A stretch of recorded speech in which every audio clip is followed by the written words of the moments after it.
Hello kabayan, magandang araw at magandang gabi. So, Port Samakan tayo kabayan, 2018. So, paano tanggalin yung rear bumper sa kayong T-light. So, saglit lang siya kabayan. So, ito kabayan, tanggalin na natin kabayan. Ito, flower to siya kabayan ha. Ayan. Tapos sa baba naman, flower din to siya. Sa pinakababa, flower din. Oh. Saglit lang tanggalin to siya kabayan. Yung T-light, tingnan natin kung tatanggalin pa pa. Pero ito, kuha to kabayan eh. Lilihain to, basag to siya kabayan. Pati itong sa baba. Umpisahan na kabayan. So, medyo kalawang yan siya sa kabayan. Flower yon kabayan, medyo matibay. Kaya magkasugat-sugat yung kamay. Normal lang talaga na magkasugat-sugat yung kamay, lalo na sa mga old model na sasakyan. Tapos magtanggal ka ng mga Phillips screw bolt, talagang mahirap kabayan. Lalo na yung mga Ford kabayan na SUV. So mahirap tanggalin yung mga bumper na yan. So pang ilalim. So kailangan magkasugat-sugat yung kamay mo dahil sa katulad niyan kabayan. Katulad niyan, tinanggal ko yung bumper, rear bumper. Pero hindi ganong yung yung cover ng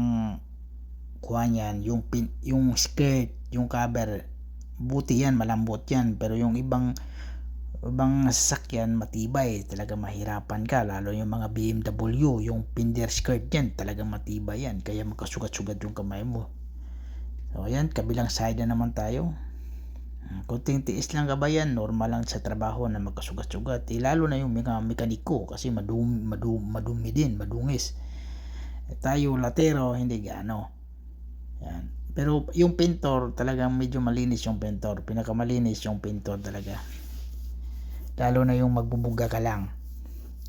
Pero yung preparasyon talagang madumi din yun, malikabok. Pero yung latiro, mas maganda itong latiro talaga. Kabayan, nasa ibaba na tayo, flower din yan siya. Tis-tis lang kabayan sa mga trabaho. Kahit saan naman tayo nagtrabaho, talagang minsan mapapagod tayo. Hindi naman maiwasan yan. Pero kailangan may tiyaga ka talaga. Tapos isipin natin yung kinabukasan. Tapos sa kataas naman kabayan, yan, flower pa rin siya. Pero medyo malaking flower yan sa kabayan. Saglit lang naman tanggalin yung bumper ito kabayan, kahit hindi mo na kailangan tanggalin yung T-light, matatanggal yung bumper.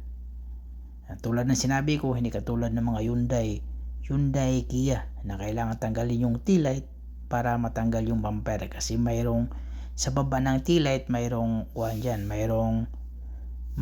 clips.